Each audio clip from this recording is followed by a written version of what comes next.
Konsep kullukum ra'in wa kullukum mas'ulun an ra'iyati. Kalian semua adalah para pemimpin yang harus hidup saling tanggung jawab antara yang mimpin dan yang dipimpin. Konsep bertanggung jawab dalam perbedaan suku, bangsa, agama, tapi hidup setara, itulah yang disebut ra'iyah.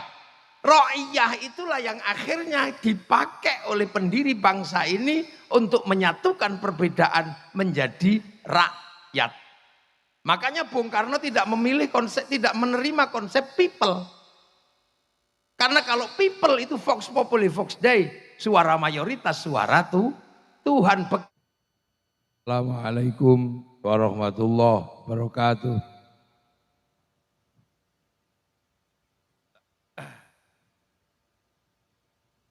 Bismillah, alhamdulillah, wassalatu wassalamu ala rasulillah, Sayyidina Muhammad ibn Abdillah, wa ala alihi wa ashabihi wa azwajihi wa dzurriyyatihi wa ahli baitihi wa man tabi'ahum bi ihsan ila yaumil qiyamah. Para alim, para ulama, para kiai yang saya hormati, keluarga besar Bung Karno yang saya hormati, para pejabat yang hadir yang saya hormati, seluruhnya semuanya, para hadirin wal hadirat yang berbahagia. Ini kita ini ngekholi nek cara wong Jawa niku. Niki danyange Indonesia. Lah ya. Danyang nek cara. Meng danyange Indonesia. Jadi kalau Bung Karno kan menggali Hasanah Nusantara sehingga jadi Pancasila. Nah, khol ini tak galikan dikit, mundur ya. Mundur tak geduk no. Ya, Eri. Tak geduk no, tak galikan ke belakang. Jadi Bung Karno itu kalau dalam bahasa orang Blitar ini danyang.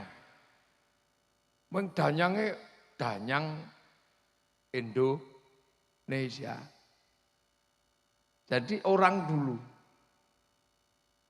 Kalau bahasa modernnya ya founding fathers. Pendiri bangsa. Iku lek Jawane iki danyang. Cuma nek danyang itu biasanya kelas kampung. Kelas desa, pendiri desa itu danyang. Karena apa? Kita ini jadi khol kayak begini. Ini khol ini. Ini khol ini biasanya kan tradisi kaum muslimin. Ini khol itu tradisi kaum muslimin. Tapi akar bangsanya ada. Makanya khol itu rame terus di mana-mana.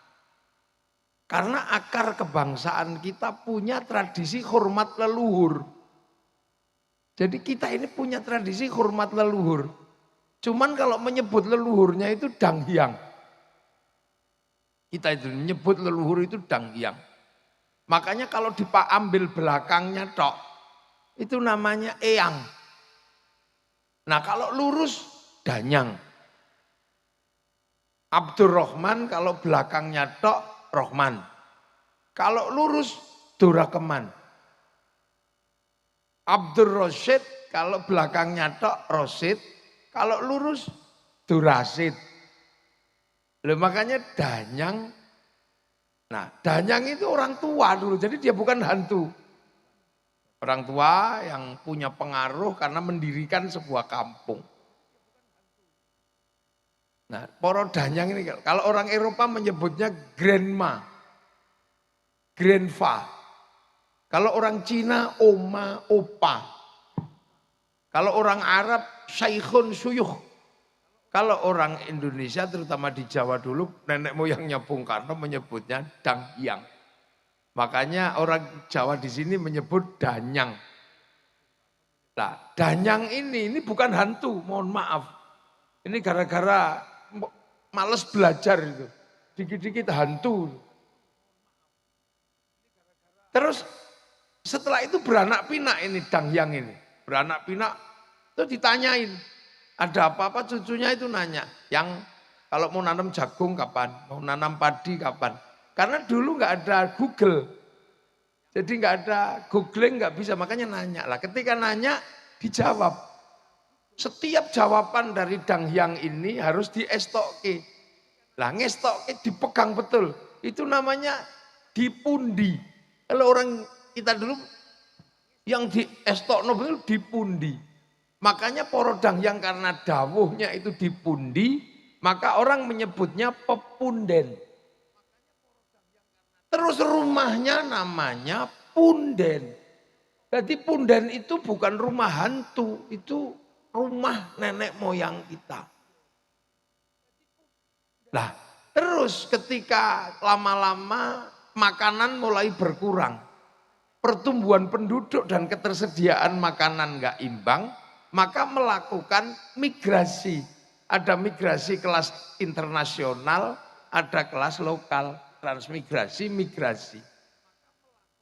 Nah itu setahun sekali mereka rindu pulang. Nengok dangyange itu.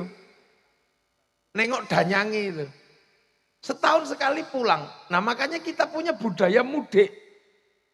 Kita ini budaya mudik tahunan untuk nengok dangyang. Nah bawa oleh-oleh. Sing hidup dikasihkan, yang mati disembayangi.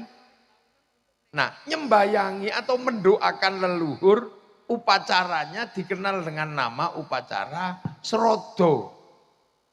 Maka ketika upacara serodo itu dilakoni, dijalankan, maka ada istilah nyadran. Nah ini sadranan sebenarnya kalau nyadran. Katok kalau belum dipakai, kalau dipakai katokan. Sarung kalau belum dipakai sarungan. Nah serodo kalau belum dijalankan ya serodo, kalau dijalankan jadi nyadran. Terus dibilangi, eyangmu itu nggak mati, cuman pindah dari alam kecil ke alam besar. Mikrokosmos ke makrokosmos gitu dalam bahasa. Nah, makanya karena sudah pergi tapi masih hidup, pindah alam, didoakan merui kaki danyang nini danyang. Ini landasan, makanya mendoakan leluhur itu mau pindah agama apa setelah agama datang, tradisi ini nggak pernah hilang. Karena itu lahir asli dari bumi Nusantara. Jadi bangsa kita sudah beradab, tidak pernah menyia-nyiakan para pendahulu. Loh, makanya kita ini punya. Sama kayak orang solawatan gitu. Dangdutan, nyanyi. Karena bangsa kita ini juga punya tradisi nyanyi. Makanya kalau ada konser, ada apa gitu, pengajian ada konsernya ya. Karena kita punya tradisi nyanyi dari dulu nenek moyang kita. Sampai hari ini kan kita punya tradisi nyanyi. Di Jawa misalnya ono semut nyanyi. Semuti rengan anak kebo bongkang nyanyi. Weru mentok nyanyi deh. Tok mentok tak kandhani. Weru pipo nyanyi tak tutuk nganggo pipo ledang. Loh sampai bojone minggat itu nyanyi kok. Dang Bali Yosri nyanyi. Loh bahkan silet itu dinyanyikan kalau orang Jawa. Demok silit ku dikenai. Loh, artinya makanya kita juga punya alat musik. Makanya kalau sesuatu dinyanyikan kita itu seneng. Makanya musik rap itu gak laku karena gak ada lagunya. Pagi hari saya makan, sore hari ke hall, tengah malam tidur, pagi hari hormat bendera. Ya gak laku, kok gak ada lagunya. Makanya kita juga punya alat musik. Makanya sekarang kalau ada dangdutan, ada konser ya ramai. Wong kita juga punya alat musik. Bahkan orang Eropa alat musiknya mudah bikin ya wong gitar. Kayu tali, kayu tinggal motong, tali kasih. Orang Arab musiknya mudah, terbang kayu kulit. Kulit tinggal motong, kayu tinggal ngeruai. Tapi kita punya alat musik gamelan loh ya bangsa ini. Terbuat dari logam. Artinya hanya bangsa yang menguasai ilmu pertambangan yang maju dan penguasaan metalurgi yang mapan mampu membuat alat musik dari logam. Duh, kita ini punya. Loh makanya tradisi ini kita punya. Ini belum yang lain. Ini tak buka semua. Sampai subuh nggak rampung. Mungkin nanti kita buka di hall berikutnya. Tuh. Kan ini terus-terus, ini mesti kita tahu, kita punya akar. Nah, terus terkait dari danyang tadi yang serodo nyadran. Terus Islam kan datang ini ke Nusantara. Ini Islam datang ke sini mengajarkan hal yang sama. Kamu jangan lupakan para pendahulu. Ya, kamu jangan lupakan para pendahulu. Sebut dan doakan. Walladzina ja'u min ba'dihim yaquluna rabbana ighfir lana wa li ikhwanina alladzina sabaquna bil iman. Kamu jangan lupa bahwa orang-orang yang dulu bawa iman kamu doakan. Loh makanya danyangnya Rasulullah. Rasulullah itu yang dua danyang, salah. Rasulullah itu punya danyang di Mekah sana. Yang buka hutan Mekah itu siapa? Nabi Ibrahim. Nabi Ibrahim itu yang buka hutan Mekah tadi dari gak ada apa-apa ditempatkan anak cucunya. Rabbana ini askantu min dzurriyyati biwadin ghairi dzar'in 'inda baitikal muharram. Ketika berdoa kakinya ada tapak kakinya. Itu diabadikan sampai hari ini, gak dihilangkan. Terus berdoa lain Nabi Ibrahim berdoa, Rabbi ja'al hadza baladan aminan. Ya Allah jadikanlah negeri ini negeri yang aman. Maka sampai hari ini kita umatnya Rasul diajarkan jangan lupa Nabi Ibrahim.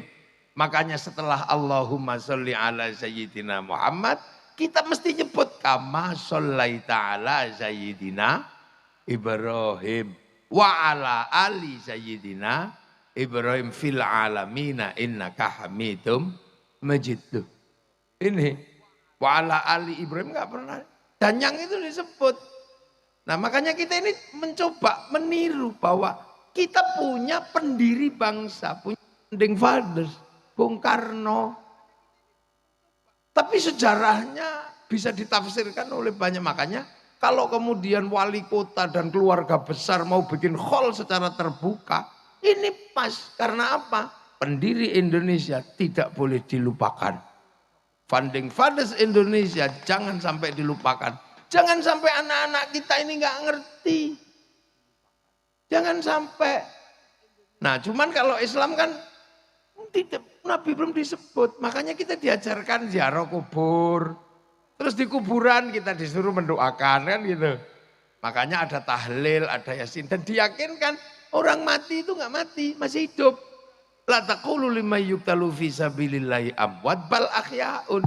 Masih hidup. Orang-orang meninggal itu masih hidup. Makanya harus kita peringati orang-orang meninggal. Ini di kuburannya karena kalau enggak nanti makamnya ganti. Namanya berubah, kita ini bisa repot. Harus dijelasin. Terus diajarkan karena masih hidup, diajarkan apa? Ila hadrati ila ruhi. Terus Islam mengajarkan orang mati bawakan makanan yang banyak. Makanya Pak Iben menyiapkan makanan banyak 5.000 tumpeng. Tapi jangan dibawa ke kuburan Bung Karno. Kita makan sendiri. Biar jadi sodakoh. Makanya kemudian muncul istilah sodakoh untuk memberikan apa? Kiriman kepada orang yang sudah meninggal. Sehingga serodo nyadran klebon kemasukan istilah sodakoh. Maka kemudian ada istilah sedekahan. Sedekah dijalankan jadi sedekahan, berhubung sing meninggal wis di dalam bumi, maka kemudian juga ada istilah sedekah bumi. Begitu ada makan kiainya pasti doanya Allahumma barik lana, Allahumma barik lana, Allahumma barik lana. Lah kok tiba-tiba setiap ada makanan kiainya datang doanya Allahumma barik lana. Maka kemudian karena burak-barik, akhirnya makanan datang ada yang menyebut barian, ada yang menyebut baritan. Ini ada yang menyebut barian, ada yang menyebut baritan. Nah, makanya kita alhamdulillah, kita juga diajarkan jangan melupakan sejarah masa lalu. Intinya khol itu apa? Jas merah, kata Bung Karno. Jangan sekali-sekali sampean melupakan sejarah. Tapi intinya orang yang sudah meninggal kita doakan, kita sedekahi. Tadi sudah didoakan, disedekahi. Baru setelah itu kita bicara manakib atau sejarah orang yang meninggal. Tadi sekilas disampaikan sejarahnya Bung Karno. Tapi Bung Karno ini kelasnya kelas nasional, bahkan kelas internasional. Bung Karno ini bukan kelas lokal, beliau kelas internasional. Makanya sampai coba jalan ke Maroko sana. Itu ada jalan Soekarno. Di Kuba ada. Di daerah perang, daerah Peshawar sana. Ada nama Bung Karno. Bahkan sampean kalau mengaku Indonesia gitu ziarah ke makam Imam Bukhari. Orang tahu, oh ya Indonesia, Soekarno, jalan. Bahkan sampai di Mekah ada pohon Soekarno. Jadi Bung Karno ini kelasnya kelas internasional. Karena apa? Karena nation state yang beliau bangun berjejer dengan nation state negara lain. Karena Bung Karno yang pertama berbicara bagaimana membangun bangsa. Ini gimana cara membangun bangsa? Karena bangsa kita ini kan sudah bangsa yang sudah utuh, sudah kuat. Sebagai nation kita ini sudah jalan sebagai bangsa. Kita mengenal bangsa Singasari, kita mengenal bangsa Majapahit. Bahkan bangsa kita bukan bangsa yang main-main. Makanya Bung Karno tidak pernah melepaskan bagaimana menggali masa lalu. Karena kita punya kekuatan untuk bikin bangsa dan negara. Berbicara tentang strategi politik, kita punya kitab Negara Kertagama. Kita punya pelajaran bagaimana membangun Majapahit yang beraneka suku, beraneka ragam. Kita bisa baca dari situ. Jadi kita mungkin sebelum kita baca bagaimana masa lalu Cina, masa lalu Afrika, kita sudah punya masa lalu. Kita punya negara. Tahun 300 kita punya negara namanya Kutai Kartanegara. Tahun 500 kita punya kerajaan Kanjuruhan di Malang, sekitaran Blitar. Tahun 500 dikit kita punya kerajaan Kalingga dengan Ratu Sima. Di Palembang abad ke-7 sudah ada Sriwijaya. Jadi kita komplit. Ketika Rasulullah lahir tahun 571 kita sudah punya negara. Bahkan ketika dunia luluh lantak oleh Mongolia tahun 1250 sehingga Arab jatuh ke Mongolia, Cina jatuh ke Mongolia, Eropa jatuh ke Mongolia. Maka ketika Mongolia mengarahkan armada multinasionalnya ke Nusantara, apa kita takut sama mereka? Enggak. Apa yang terjadi? Kita lawan mereka. Kertanegara motong kupingnya Menci. Sehingga mereka mendatangkan pasukan dilawan oleh ekspedisi Pamalayunya Kertanegara. Hasilnya apa? Mongolia kalah di Selat Malaka. Satu-satunya bangsa yang pertama kali mampu mengalahkan Mongolia itu bangsa Nusantara namanya Singasari. Jadi makanya jangan heran ketika Belanda kok ngajak perang, rampung. Salahnya Belanda itu ngajak perang. Salahnya penjajah itu ngajak perang. Lupa bahwa bangsa ini jago perang.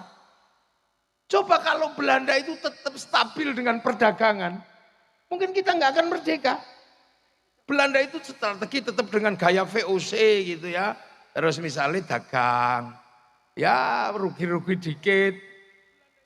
Atau badi-badi dikit, mungkin kita juga masih dengan politik divide et impera.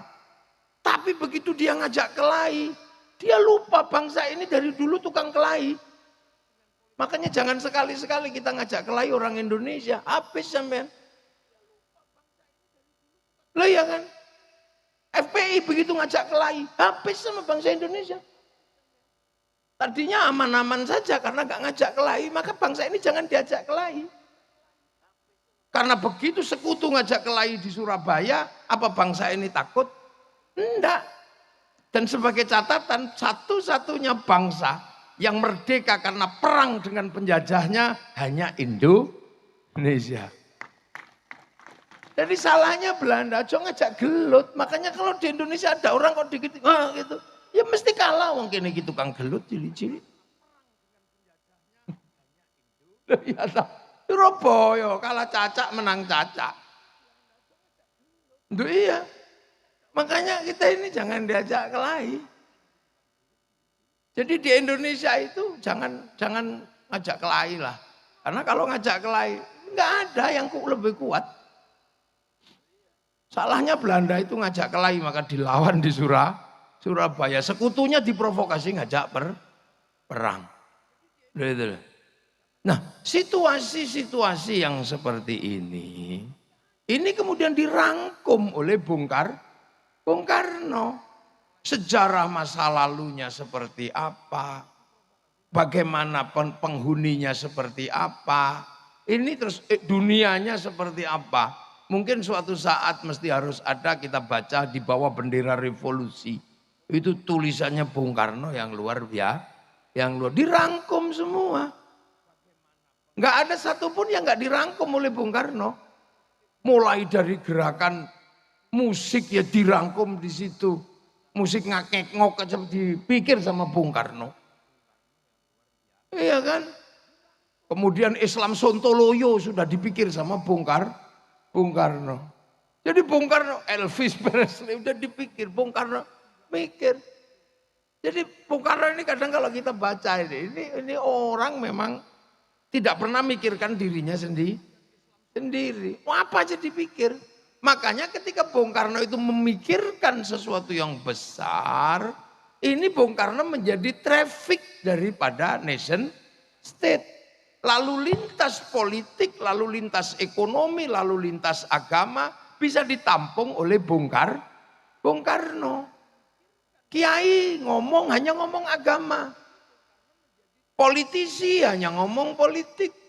Budayawan hanya ngomong budaya. Tapi nation state butuh struktur yang paling mapan untuk menjadi traffic daripada pembicaraan seluruh anak bangsa. Dan itu ada pada Bung Karno. Itu bedanya. Makanya sampean kalau mau jadi orang sekelas Bung Karno harus bisa menjadi traffic semua kepentingan. Kalau kemudian lalu lintas yang bisa lewat di kamu cuman orang yang seneng artis tok. Ya kamu gak akan ketemu dengan orang yang seneng patung. Orang yang seneng patung gak akan lewat kamu karena kamu gak suka patung.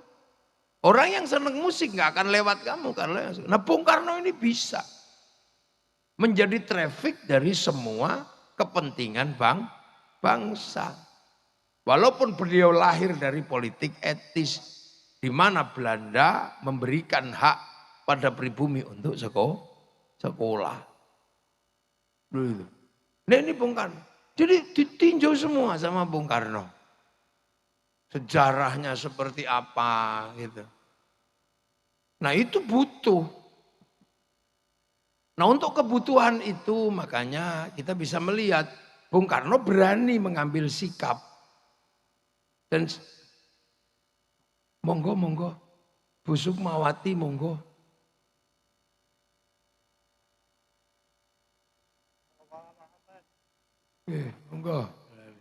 Monggo Bu Sukma monggo. Nggih. Monggo lah jenengan WA kula balak-balik niki. Kula pun disiki dine gak teko. Monggo. Mriki. Nggih. Nggih, monggo. Monggo lenggah. Oh ini nggih. Jadi kira-kira Bung Karno itu wajahnya yang gak jauh-jauh lah dari Bu Sukma, dari putrine. Terketake nekate ya podo. Jadi sekali lagi bangsa ini itu arusnya banyak. Jadi karena kita ini puluhan suku, puluhan bangsa, puluhan agama, kepercayaan. Dan ini semua membawa arusnya masing-masing. Semua punya ceritanya masing-masing. Semua punya ceritanya. Nah yang mampu merangkum itu, nah itulah Bung Karno. Itu kekuatan Bung Karno sebenarnya adalah menjadi trafficnya semua orang yang pengen bangun bangsa Indonesia. dari ketertindasan imperialisme dan kolonialisme di waktu itu. Itu kekuatan Bung Karno. Jadi Bung Karno bisa ngomong apa saja. Itu nggak mudah. Orang punya kemampuan untuk bisa ngomong apa saja. Dia bisa. Dan itu kita bisa baca di bawah bendera revolusi. Sampean juga sama. Orang punya potensi kalau orang bisa menjadi lalu lintasnya orang banyak. Makanya para pemimpin ini bisa jadi wali kota. Itu ya trafficnya orang banyak, partainya banyak, alirannya banyak. Lalu makanya kiai juga sama. Kiai kalau bisa menjadi traffic orang banyak, ya dia akan hadir menjadi eksistensi yang cukup bisa mewakili kepentingan orang banyak. Di zaman itu Bung Karno bisa. Nah itulah makanya ada istilah beliau ini pendiri. Makanya orang nggak komplain ketika Bung Karno yang akan baca proklamasi. Orang nggak mungkin karena merasa semua terwakili. Semua merasa diwakili oleh Bung Karno. Yang kelompok agama diwakili, kelompok modernis diwakili, kelompok ini diwakili. Sehingga bisa merangkum itu semua. Nah, rangkuman itu kemudian kita bisa lihat yang paling kita pahami rangkuman dari apa yang terjadi traffic itulah yang kemudian kita kenal dengan Pancasila. Itu rangkuman Bung Karno.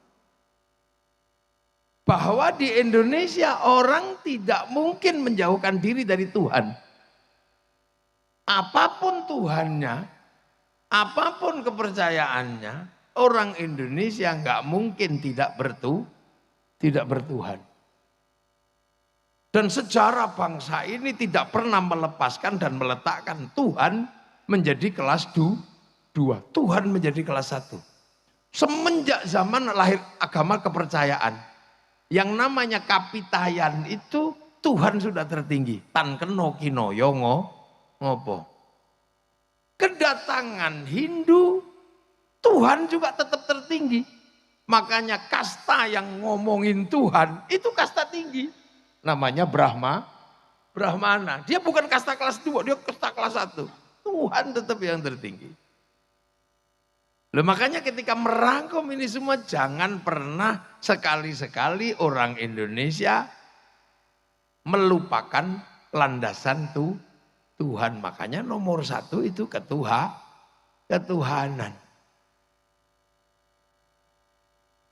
Nah, setelah ngurus urusan ketuhanan, jangan pernah melupakan bahwa urusan kedua adalah urusan manusia. Karena pergerakan dunia ini pasti karena manusia. Dunia ini ada dan kita bisa nikmati karena ada manusia. Kalau cuma sapi tok, itu dunia nggak bergerak. Karena sapi monoton. Kalau dunia itu hantu gitu, enggak, dia monoton. Tapi berhubung dunia ini manusia, ini nomor 1. Coba, manusia yang kita lihat sederhana ini menggerakkan dunia. Bibir manusia itu menggerakkan pabrik lipstik. Asetnya triliunan. Makanya semalam saya di PDI Jogja saya bilang, kalau bisa itu kita ini punya patung manusia. Jadi kalau bisa sampean itu di rumah itu punya patung manusia. Bukan untuk disembah atau apa. Tapi sampean hitung, apa yang bergerak di dunia ini yang bersandar pada manusia. Kamu bikin patung aja manusia gitu. Itu kepalanya, itu menghasilkan industri topi, industri semir. Triliunan di situ. Kopiah, topi, kemudian rambut menghasilkan semir. Di dalam rambut menghasilkan kutu menghasilkan pabrik peditok. Loh, itu kalau dunia ini apa yang tidak bergerak dari manusia? Maka setelah urusan Tuhan, ini kuncinya di manusia. Coba, ada negara yang hidup cuma dari muka manusia. Ada, Prancis. Dia cuma hidup dari blush on, dari lipstick. Lihat gigi manusia melahirkan apa? Pabrik odol, pabrik sikat. Itu di kepala ini asetnya triliunan. Jadi kalau kita berbicara manusia. Jadi ojo sembrono zaman dengan manusia. Cuman kadang kita nggak pernah mikir manusia. Kita cuma begitu mikir kambing lupa manusia. PDI begitu mikir banteng lupa Jangan. Banteng lali menungso. Manusia. Iya. Mata ini melahirkan industri moto. Triliunan asetnya. Sampai apa itu yang namanya hidup ini. Ini mah itu. Orang bisa hidup, ibu-ibu ini bisa hidup. Itu karena apa? Alis ini, ya Allah triliunan. Jari ini menghasilkan industri kuku ini potong kuku. Menikur, pedikur. Loh, ini bergerak makanya setelah Tuhan menciptakan dunia ini. Kamu lihat manusia dulu. Manusiaan, jangan sembrono. Mau nindas, mau ditindas, mau perang, mau apa. Kuncinya ada di manusia. Nggak ada perang sapi, nggak ada. Sapi bisa bertarung karena dinaiki manusia. Kuda berkelahi karena dinaiki manusia. Coba. Ada negara-negara manusia yang bisa hidup. Lihat manusia ambekan. Bikin industri oksigen. Yang kemarin ketika COVID betapa mahalnya oksigen. Yang orang Blitar nggak pernah kepikiran. Baru kepikiran oksigen itu cuman kalau ada entutnya baru kepikiran cari oksigen. Bayangin dunia ini bergerak ini di manusia. Turun ke bawah dikit. Gitu. Ada di pantat menghasilkan industri kursi. Begitu berbicara yang keluar dari pantat. Ada industri pempes. Triliunan itu asetnya. Loh jangan dikira itu sederhana. Begitu nya nggak keluar. Ada industri dulkola. Begitu keluarnya terlalu lancar. Melahirkan industri pabrik obat mencret. Diapet. Terus stop loh. Modio loh. Coba sampean. Naik dikit bagian depan menghasilkan industri kondom. Loh, coba. Loh, itu industri jadi dunia ini bergerak itu di situ. Makanya kemanusiaan ini enggak boleh sampean tinggalkan setelah urusan Tuhan. Dan setelah itu sampean harus mikir, makanya para pemimpin kepala daerah ini harus punya patung. Pak Ibin, lho santri kula niku Ibin niku. Kula sing ngomong niku mbiyen ning Jogja. Saiki dadi wali kota ya wis. Top. Dadi muridku wis ono sing dadi wali kota. Top. Makane berapi-api. Mendemonstran niku. Lho jadi coba apa yang tidak ada dari manusia coba? Ada syuting. Itu syuting. Itu kenapa? Karena manusia pengen gambarnya ada. Ada rokok karena manusia ngantuk. Coba, nggak ada satupun di dunia ini yang nggak berhubungan dengan manusia. Makanya manusia harus mendapatkan prioritas kedua setelah ketuhanan. Tapi ingat satu prinsip, manusia nggak bisa mandiri, manusia nggak bisa independen. Dia butuh dengan yang lain, butuh lingkungan, butuh manusia yang lain. Manusia nggak bisa hidup sendiri, sudah. Makanya konsep kehidupan begitu manusia nggak bisa berdiri sendiri, dia butuh orang lain. Pengen cantik butuh orang Prancis. Kita minum di sini butuh Danon. Kita butuh macam-macam. Manusia nggak bisa hidup sendiri. Makanya ketika manusia nggak bisa hidup sendiri, sama Tuhan, kamu manusia, hidupmu karena makan. Maka ketika kamu makan, jangan melupakan yang lain, bahwa di dalam makananmu ada intervensi, ada keterlibatan orang lain. Makanya manusia yang paling nyata hidupnya karena makan, maka makan mengingatkan kita bahwa makan tidak independen. Maka doanya Allahumma barik lana. Kenapa bukan barikli? Kenapa berkahilah kami dalam makanan? Karena makan kita melibatkan orang yang kadang kita nggak tahu tempatnya di mana, sukunya apa, agamanya apa. Kita makan nasi.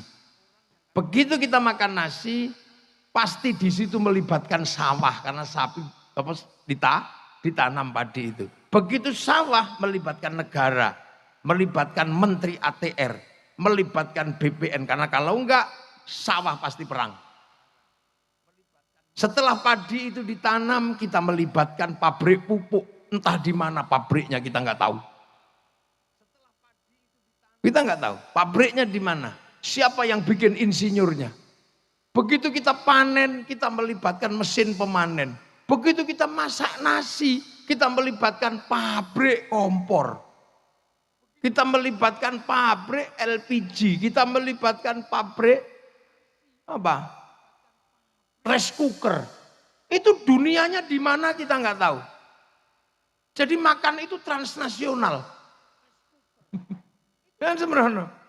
Begitu nasi itu ada di piring, kita melibatkan pabrik piring. Begitu kita makan ada bumbunya. Yang nanam bumbu di mana kita nggak tahu. Yang nanam bawang di mana, yang nanam merica di mana. Begitu kita makan enak, bumbunya karena dikasih garam. Yang bikin garam kampungnya Pak Said Abdullah ini. Madura. Dan kita kadang curiga sama orang Madura ketika bikin garam. Kita curiga, jangan-jangan ditambah garamnya itu kencing dia. Makanya orang Jawa curiga karena takut dikencingi. Maka produknya dikasih nama uyah. Karena khawatir pas bikin nguyuh. Oh jangan-jangan pas bikin uyahi nguyuh. Makanya dibikin uyah sama uyuh. Kira-kira, tapi kalau enggak ya syukur. Ini di mana kita nggak tahu. Setelah kita makan kemudian kita ngambil anggur merah. Anggur merah bukan tanaman Indonesia. Dia kalau enggak Cina, New Zealand, Australia, Amerika. Itu berarti apa? Butuh impor. Kalau berbicara impor berarti butuh negara. Negara menunjuk Menteri Perdagangan. Menteri Perdagangan menunjuk eksportir, importir. Di situ pasti ada bill of lading, ada letter of intent. Ada obligasi. Loh, mbok kira menungso itu tanpa persatuan urip, ndak mungkin. Makanya di dalam agama sudah diajarkan tulang kehidupanmu adalah makan, maka ketika kamu makan jangan kamu lupakan bahwa ada intervensi, ada keterlibatan orang lain, maka Allahumma barik lana. Maka agama pun ketika berbicara tentang kebenaran, itu bersama. Makanya mayuridillahu bi khairan yufaqihu fiddin. Yang dikehendaki menjadi baik oleh Allah, dikasih ngerti urusan agama. Ini tak ajak ngaji nahwu. Khaironnya di situ nakirah. Maknanya khairon kamilan, kebaikan yang sempurna. Baik sempurna bukan milik manusia, itu milik Allah. Makanya kalau ada manusia baik pasti gak sempurna. Saya tanya sekarang, pasti baik, pasti gak sempurna. Malam ini pengajian ini baik apa enggak? Nah kalau malam ini pengajian baik, yang paling baik siapa? Ayo, ya kiainya pasti. Ya pasti kiainya. Loh kalau pengajian ini baik, yang paling baik ya pasti saya. Yang dikasih duduk meja cuman saya. Yang lain kan sudah biasa punya kursi jadi ya. Dan punya meja lah. Saya kan nggak pernah punya meja jadinya ya. Makanya tadi sampean dapat makanan di sini ya enggak. Wis biasa untuk panganan. Loh, tapi saya nggak boleh mengaku yang terbaik. Nggak boleh. Karena saya baik terlihat di sini. Diundang sama wali kota. Kalau saya nggak diundang wali kota, nggak kelihatan saya ada di sini. Nah kalau gitu baik saya apa baik wali kota? Ya nggak bisa, saya nggak datang wali kotanya jelek. Loh itu baru 2 orang sudah ribut, saya sama wali kota. Apalagi kalau sampean ikut-ikutan, yang baik ya saya kiai, kami. Lah kenapa mau datang? Karena kalau nggak ada orang duduk di situ, ini bukan pengajian, bukan khol, ini cek sound. Loh, terus kata tukang son yang paling baik ya kami Kiai. Lah kok nama? Nek sone tak pateni ya bubar katanya. Kata Pak Wali Kota, ya coba pateni rata bayar. Ya kan? Ini menjadi indah karena ya ono sing masang tenda. Padahal biasanya yang suka masang tenda ini sholatnya juga nggak terlalu rajin. Loh, mana ada baik itu berdiri sendiri. Makanya orang kalau baik jangan mengaku paling baik. Karena baik itu nggak independen. Makanya karena manusia ini nggak mungkin hidup tanpa persatuan. Nah sekarang persoalannya adalah bagaimana orang bisa menghargai orang lain karena manusia nggak bisa hidup dengan dirinya sendiri. Bagaimana manusia bisa menghargai orang lain yang ada dalam hidupnya? Kiai, sholat. Ada dalam hidupnya peranan orang Cina. Karena kiai kalau sholat harus tutup aurat. Begitu tutup aurat ini kain. Ini bikinan pabrik kain. Yang punya pabrik kain itu Cina. Jadi dalam sholat itu Cina juga hadir. Makanya kiai nggak boleh ngamuan sama Cina. Karena kalau Cinanya pergi, kitanya udah. Loh dalam kehidupan kita nggak bisa kita ya. Kita sholat wudhu. Kaum muslimin wudhu. Pakai air. Yang nyiapin keran sama pipa siapa? Mas Pion. Maka kita nggak boleh anti industri. Begitu kita bikin masjid, ada pabrik semen di situ. Itu siapa yang bikin? Ya orang-orang Krakatau Steel sana. Kita pergi haji, itu pasti bayar ke bank. Maka kiai nggak boleh mengharamkan bank karena begitu bank haram, kita nggak jadi pergi haji. Wong pilotnya nggak mau dikasih duit. Loh ini. Yang kayak gini. Makanya sekarang ada konflik Yahudi gitu. Hancurkan Yahudi semua. Ya sisainlah dikit, jangan habisin semua. Karena pesawat itu bikinan sana. Begitu sana nggak ada semua terus mati lah. Kita renang. Loh itu makanya konsep hidup ini nggak boleh orang semena-mena dia. Nah, yang menopang itu semua apa coba? Perasaan setara antar suku, antar anak bangsa, antar agama. Itu konsepnya ada di mana? Ada di Indonesia. Konsep apa? Konsep hidup yang pernah ditawarkan oleh Rasulullah Muhammad Sallallahu Alaihi Wasallam. Itu dia mayoritas, dia diktator mayoritas. Makanya Ra'iyah tidak menerima konsep khilafah atau ikhwanul muslimin. Ra'iyah juga nggak bisa menerima konsep, Bung Karno nggak menerima konsep komunis. Karena komunis itu adalah diktator mayoritas. Sama diktator proletariat. Makanya konsep yang dipakai adalah ra'iyah. Yang akhirnya antar suku yang berbeda bisa setara. Antar agama yang berbeda bisa setara. Nah itu yang kita kenal dengan konsep rakyat. Akhirnya yang tadinya kawulo di Jawa bisa mandiri bilang kulo.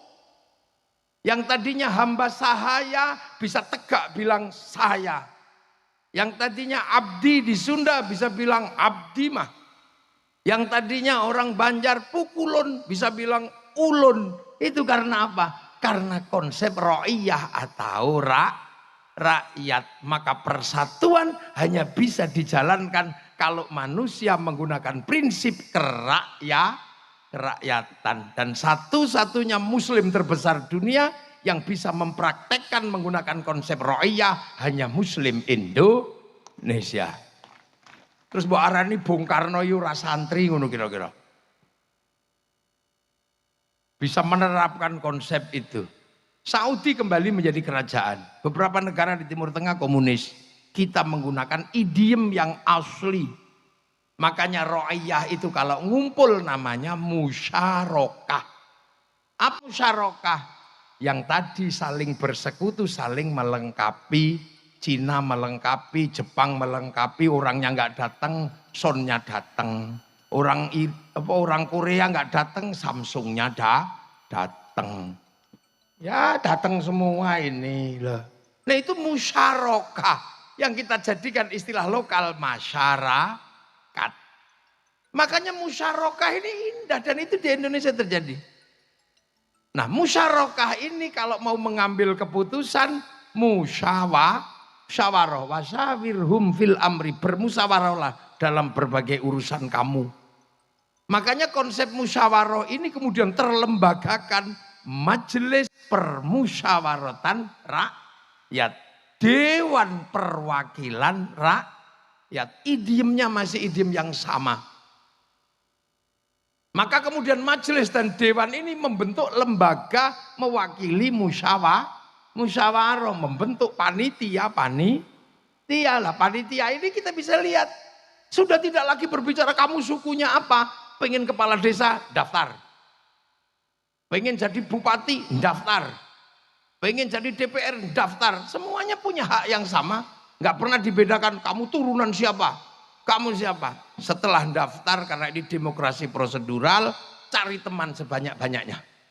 Kalau nggak bisa cari teman sebanyak-banyaknya, beli. Nek duwe ya piye meneh. Nah, itu konsep musyawarah. Makanya yang nata dulu yang digali oleh Bung Karno ini kerjaan siapa?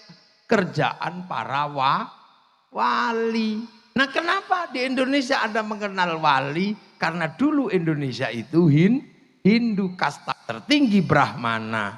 Makanya yang bisa imbang berbicara dengan Brahmana, para wali. Saudagar nggak bisa ngomong agama di Nusantara, karena saudagar itu kastanya Sudra. Ini wali. Makanya akhirnya penataan ini oleh Bung Karno dilembagakan menjadi wilayah.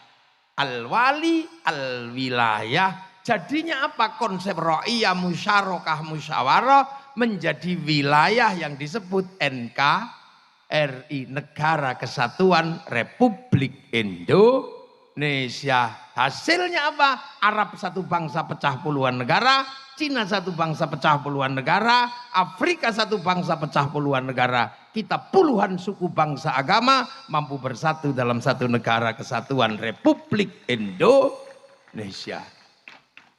Lah itu. Makanya ini kerakyatan menjadi landasan. Terus yang mimpin siapa? Harus orang yang jernih. Hatinya penuh nilai ketuhanan. Hati yang penuh ketuhanan nilainya disebut hati yang penuh hikmah. Maka kerakyatan aja bisa dipimpin oleh hikmah. Ini bahasa-bahasa padat yang luar biasa, yang saya nggak yakin orang sekarang bisa menggali bahasa yang padat itu. Oleh hikmah, kebijaksanaan. Ingat, kebijaksanaan. Karena apa? Tempat orang di mana-mana. Kalau misalnya Presiden Indonesia asalnya dari Jakarta, kok yang diurusi Jakarta tok. Jadi Bupati Blitar itu asalnya dari Kecamatan Pelingi. Kok yang diurusi Pelingi tok. Itu bukan bijaksana, itu bijak sini. Loh, makanya kebijaksanaan bukan kebijaksinian.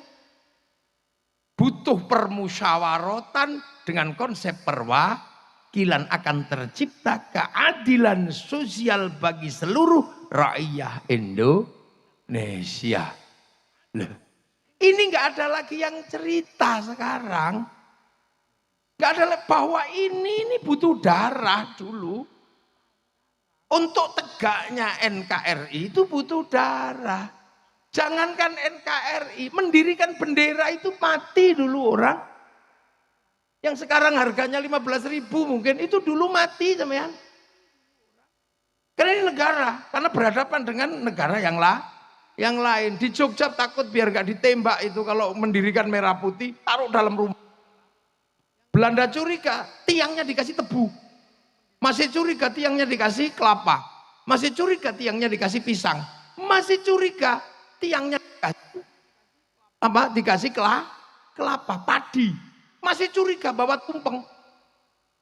Begitu tumpengnya habis, padi mengering, pisang rontok, kelapa rontok, padi rontok, yang tersisa apa? Tinggal merah putih di dada kami anak-anak Indonesia. Begitu masuk Surabaya, masalah. Merah putih biru, Surabaya gak kena di kalah cacak menang. Cacat. Begitu merah putih biru disobek. Hasilnya apa? Berapa ribu yang mati berkalang tanah. Itu demi berkibarnya merah putih. Sekarang merah putih udah nggak minta nyawa, cuma minta gini dok. Iku ono sing alasan musyrik, ono sing alasan bid'ah. Kayaknya orang itu di zaman perang kakek buyutnya mata-matanya Belanda itu. Jadi menjadi bangsa itu enggak kok terus kemudian idiom slogan dia diperjuangkan. Makanya ketika menjadi Indonesia ini ada yang berkalang tanah yang disebut pahlawan, ada yang disebut pejuang, veteran, itu semua bergerak. Kan gitu, itu semua bergerak dan itu dialami langsung. Bung Karno di penjara, dari penjara ke penjara, dari suka miskin. Padahal Bung Karno itu kalau mau hidup enak gampang, wong orang pinter zaman segitu. Iya, orang pinter zaman segitu kan nggak terlalu susah. Ikut Belanda aja udah beres. Jadi komprador. Tapi beliau memilih jalan perjuangan yang pasti terjal.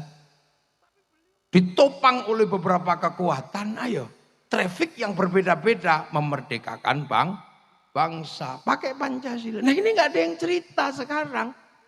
Amerika itu konsen dengan cerita seperti ini agar bangsanya tetap dikenang sebagai masa lalu oleh anak-anak masa depan. Kita bisa lihat betapa mereka konsen di film Hollywood, mulai dari Wild West sampai The Last of the Mohican. Dia ceritakan. Bayangkan, diganggu sama Vietnam, dia bikin Rambo 1 sampai 6. Bangsanya diganggu secara spiritual oleh Cina, dia bikin American Shaolin, American Kung Fu. Diganggu sama Jepang, dia bikin American Samurai, American Ninja. Bahkan samurai terakhir dari Amerika namanya Tom Cruise dalam film The Last Samurai. Loh, mereka jelaskan gagal dengan apa? Saddam Hussein, Hotshot 1, 2. Gagal dengan terorisme, bikin 12 strong. Ini tercatat, mereka ceritakan semua. Cina, mana dia berhenti menceritakan ular putih sampai ular hijau. Dari Wong Fei Hung sampai Sun Gokong, dia ceritakan. Karena tahu bahwa bangsa ini nggak boleh melupakan sejarahnya. Dia ceritakan, Jepang, lebih berat lagi di Jepang. Karena semangat membangun bangsa dengan menanggung beban luar negeri namanya dumping. Semangat Bushido diceritakan. Semua diceritakan mulai Oshin sampai rezim Tokugawa dan restorasi Meiji runtuh. Diceritakan dengan epik yang luar biasa dalam sebuah cerita Samurai X dengan tokohnya Rurouni Kenshin. Ini dibangun. Malaysia, pernah nggak sampean bayangkan bahwa Malaysia sedang mencoba menceritakan bangsanya. Dia kembalikan bangsa Malaysia, orang Melayu kepada si Upin dan si Ipin. Si Ipin dan si Upin nggak boleh lupa, fundamen bangsa Malaysia ada keterlibatan orang India. Maka kenalkan si Upin dan si Ipin dengan anak kecil namanya Jarjit. Dia nggak boleh ribut dengan anak-anak Cina, kenalkan Mei Mei. Dia nggak boleh ribut dengan anak Indonesia, kenalkan Susanti. Loh, ini bangsa lain kerja. Malaysia, Korea menceritakan apa? Dia ceritakan dari meja makan dengan derai air mata namanya drakor. Hasilnya apa? Dominasi finansial, kemandirian bangsa mereka dimulai dari membangun apa? Glorifikasi bangsanya masing-masing.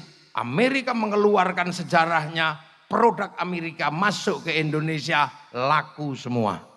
Mulai dari celana jeans sampai McD sampai segalanya laku karena glorifikasi mereka berhasil. Glorifikasi orang Jepang membuat produk-produk Jepang laku di seluruh dunia. Glorifikasinya orang Korea membuat makanan Korea laku, pakaian Korea laku. Dan terakhir, tragis sekali. Saya ini generasi 90-an. Generasi rock. Iya, generasi rock generasi saya itu. Musik rock yang dulu melegenda bahkan mampu menjebol perang dingin antara Amerika sama Rusia, itu namanya Metallica. Dia konser di Moskow di Lapangan Merah, pengunjungnya 6 juta. Semua menganalisa nggak mungkin bisa dikalahkan, bahkan Woodstock juga nggak akan bisa mengalahkan. Karena konser itu menjebol perang dingin. Itu sejarah yang nggak mungkin bisa dilupakan dalam situasi luring. Begitu ada COVID, diajar sama BTS. Sekali konser yang nonton 100 juta orang lebih. Seminggu 4 kali, 1 tahun saya hitung pemasukan dari BTS yang ceng itu. 1 tahun pemasukan ke Korea 2.500 triliun. Kalah korupsinya Wilmar yang cuma 11. Loh, ini duit semua sampean, jangan dikira. Loh gitu. Makanya waktu itu Bung Karno begitu jadi bangsa, apa yang beliau pikirkan? Berdikari. Mari kita berdiri di kaki sendiri. Tapi tantangan terbesar Bung Karno adalah Hitler yang jatuh, 45 mati, 48 Jerman jatuh. Apa yang terjadi? Pisah antara Soviet sama Amerika. Bung Karno dipaksa, you mau ikut Soviet apa ikut Amerika? Enggak, non-blok. Maka kemudian bikin Asia, Afrika, macam-macam. Dan enak ketika bikin non-blok, karena apa? Intelektualnya nasionalis. Balai Pustaka sebagai pusat pengetahuan ditanya, kita mau berkiblat kemana kalau kita non-blok? Apakah kita akan menduplikasi Eropa? Enggak. Ada novel berjudul Salah Asuhan.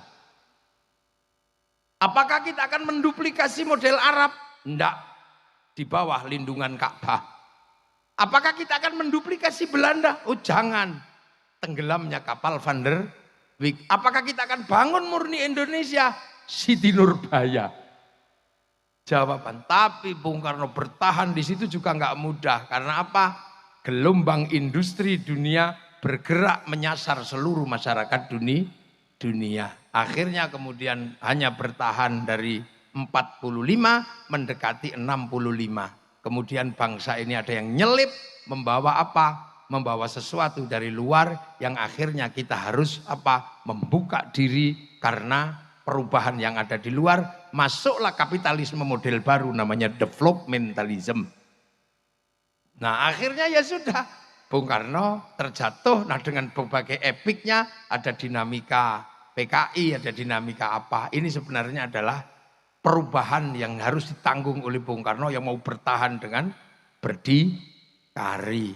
Karena tetap mempertahankan konsep marhen. Punya sawah sendiri, dikelola sendiri, itu masih bisa.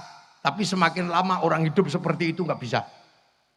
Karena di sawah yang tadinya cuma butuh pawon, dapur, butuh kayu, sekarang butuh kompor gas, itu industri. Sudah nggak bisa begitu. Kemudian beli kompor gas pakai WA. Bu, kirim kompor gas. Begitu WA, yang terlibat adalah Mark Zuckerberg. Loh, iya kan? Mark Zuckerberg pakai cloud di sana. Begitu kita bilang, ya sudah, pakai transportasi. Semua sudah nggak bisa. Ini dunia baru, dunia digital. Makanya kita harus mempersiapkan diri menghadapi dunia digital. Ini harus kita hadapi. Ketahanan digital. Yang paling mungkin nanti saya pesan kepada bapak-bapak yang dari Jakarta. Ketahanan digital harus dimulai dari mana? Dari ketahanan kita memperjuangkan coding dan algoritma internasional kita. Kita punya huruf, tapi huruf nasional adalah huruf Latin. Sehingga coding kita, algoritmanya adalah algoritma Latin. Cina nggak mau. Cina menggunakan algoritma sendiri, huruf sendiri masuk dalam domain internasional. Sehingga dia bisa lawan Amazon pakai Alibaba. Dia bisa lawan WhatsApp pakai WeChat, dia bisa lawan Facebook pakai QQ Runner. Kita nggak bisa punya ketahanan digital nanti itu Pak Ganjar, para petinggi-petinggi negara. Saya cuman usul aja, wong saya cuman bisanya nggawe raja. Algoritmanya itu algoritma abjadun hawazun. Lah ya, ini negara. Nah, Bung Karno menghadapi problem di situ. Ya sudahlah, akhirnya bangsa ini terus bergerak. Dan sampai hari ini bangsa ini melewati fase yang sangat panjang. Dan nanti entah sampai kapan. Karena orang juga harus berpikir ini Cina apa Amerika. Loh, Ini harus terjelaskan karena apa? Bangsa ini mempersiapkan bagaimana bisa produksi. Makanya kalau kiai sih sederhana, yang lain itu biar diurusi sama politisi-politisi dan orang pinter-pinter. Kiai mempertahankan keutuhan bangsa dan negara. Itu tugas kiai. Kita jaga. Makanya cara kiai menjaga NKRI itu sederhana. Yang penting rukun. Makanya kiai itu kalau apa-apa agama selalu menjadi landasan kerukunan. Kiai doa, ya biar rukun, doanya bareng bareng. Kiainya yang doa, santrinya amin, amin, amin, amin, amin gitu. Yang lain sudah nggak mau doa bareng-bareng, doa sendiri-sendiri, gitu. Santri kiai nggak, karena santri kiai bagian dari perjuangan NKRI. Maka kalau doa tetap bareng-bareng.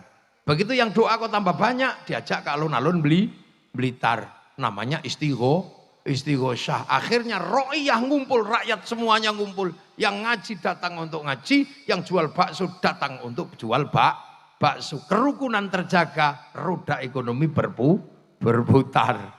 Itulah yang bisa kita lakukan. Belum makanya kiai itu sholawat. Ya nggak sendirian. Kalau sholawat bareng-bareng, nggak bisa, Bu Sukma. Saya lagunya Rhoma Irama. Lawat bareng-bareng. Bendera laku. Apa aja laku. Sampai kemudian semuanya laku. Roda ekonomi berputar. Kerukunan terjaga. Peringatan Maulid Nabi. Kita kumpul di mana? Kita keluarin uang. Iuran. Setiap bulan santri iuran. Bikin kegiatan bersama yang sifatnya apa? Edukasi publik. Kerukunan terjaga, roda ekonomi berputar. Makanya santri-santri ini gak punya uang. Pondok-pondok jelek-jelek. Bikin WC aja angel. Makanya karena apa? Duitnya habis untuk merawat NKRI. Maka tugas partai-partai politik membantu. Tugas bupati bantu. Karena enak loh, kiai mogok. Polisi juga susah. Kalau kiai tiba-tiba mogok, nggak lagi merawat kebangsaan, sampai tadi bupati angel. Lu coba COVID itu kan ada kiai, wow judek sampean. Melarang orang Jumatan. Untung ada kiai, tinggal ngomong aja, kiai Jumatan libur.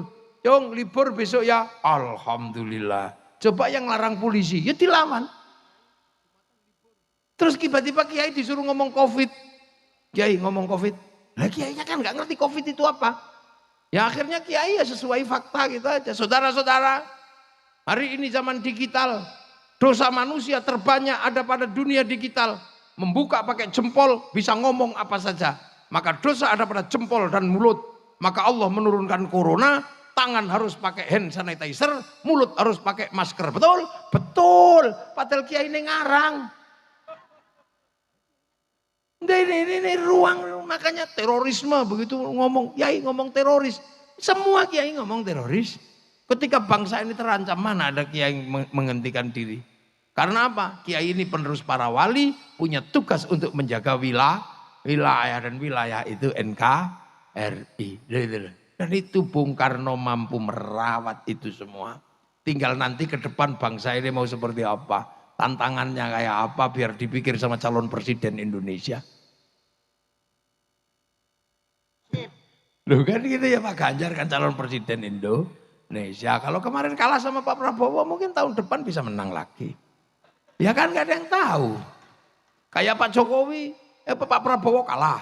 Maju lagi, kalah lagi, maju lagi, menang. Wong panjenengan masih muda aja kok. Kalau 3 kali kalah ya 4 kali. Sak menangin. Lah ya, santri-santri ini kan yang penting bagaimana NKRI ini terjaga. Makanya jangan salah bahwa konsep kebangsaan ini sinergi antara yang dibangun oleh Bung Karno dengan nalar bangsa Indonesia karena digali dari masa lalu ya amma ba'du. Ini baru mukaddimah saya. Loh kiai itu kalau ngaji kan pakai amma ba'du, kalau sudah amma ba'du berarti pembukaan selesai. Saya belum mulai ngaji nih. Tapi kalau bisa tahun depan Pak Iben ada sapi yang dipotong. Beli sapi lah wong kol Bung Karno kok tumpeng tok gak ono sapi ini. Loh iya kan. Oh Pak Said yang mau beli sapi tahun depan. Iya, masak kaldu. Ya jadi gitu. Jadi kita ini kadang tidak lagi ada yang menceritakan kita punya masa lalu. Kita punya Bung Karno nggak ada yang menceritakan. Hari ini anak-anak sudah nggak tahu di bawah bendera revolusi. Sementara orang Soviet, orang mana masih tahu das kapitalnya. Marx masih tahu. Orang Jerman, orang Prancis masih ngerti Levi Strauss. Montesquieu masih ngerti. Orang Yunani masih ngerti Platonis. Nah, kita tiba-tiba nggak ngerti apa-apa. Punya ayam jelek bagus dikit ayam Bangkok. Punya rambut hitam di merah-merah. Akhirnya jadi LKMD Londo Komengdasi. Nah itu semangat Bung Karno itu semangat untuk mempertahankan bagaimana bangsa ini bangkit. Karena nanti produksi butuh konsumsi. Konsumsi terbesar itu berbanding lurus dengan rasa cinta pada bangsa dan negara. Makanya kita ini ngomongin bangsa dan negara. Ngomongin Bung Karno. Semoga malam hari ini bermanfaat. Dan nanti bisa kita lanjutkan pada call berikutnya. Assalamualaikum warahmatullahi wabarakatuh.